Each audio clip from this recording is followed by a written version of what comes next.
Mic 2 నిమిషాలు మాట్లాడతారు. తర్వాత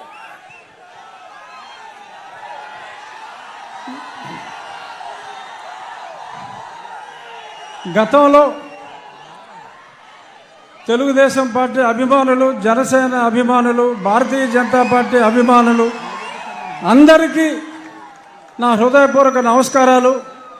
ఈరోజు పెద్దలు నారా చంద్రబాబు నాయుడు గారు గతంలో నా ప్రాణాలకి ముప్పు వాటిల్లినప్పుడు ఆ రోజు రాత్రి ఆయన నిద్రపోకుండా లాయర్స్తో మాట్లాడటమే కాకుండా నా కుటుంబ సభ్యులు అందరినీ, నా భార్యని, నా కుమార్తెను, కొడుకును కూడా తొందరపడొద్దమ్మా, నేను ఉన్నాను అని చెప్పి, ఉన్నాను విన్నాను అని సొల్లు కౌరులు చెప్పేవాళ్ళు కాదు. నిజంగా ఆయన నాకు ఉన్నారు, నిజంగా ఆయన నా ఆక్రోశం విన్నారు కాబట్టి ఇప్పుడు ఆయన చెప్పినట్టు నేను మీ ముందు బ్రతికున్నా. సో కాబట్టి నేను ఆయనకి ఎంతో రుణపడి ఉన్నాను. ఇక నుంచి కొన్ని కారణాల వల్ల నేను 4 ఏళ్ళు దూరంగా ఉండవలసి వచ్చింది. అయినా చంద్రబాబు నాయుడు గారి చొరవతో ఈరోజు నేను మళ్ళీ మీ ముందుకు రావడం జరిగింది.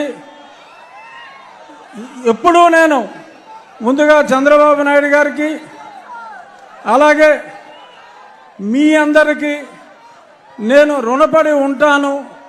మీ రుణం నేను తీర్చుకుంటాను.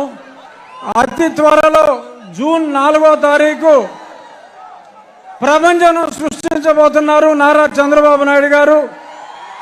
అలాగే ఆయనకి తోడుగా పవన్ కళ్యాణ్ గారు, పైన నరేంద్ర మోడీ గారు.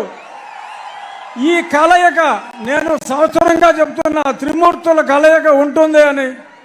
అందులో బ్రహ్మ మోడీ గారు అయితే, విష్ణుమూర్తి మన చంద్రబాబు నాయుడు గారు, పరమశివుడు పవన్ కళ్యాణ్ గారు, సైన్యం మనం అందరం.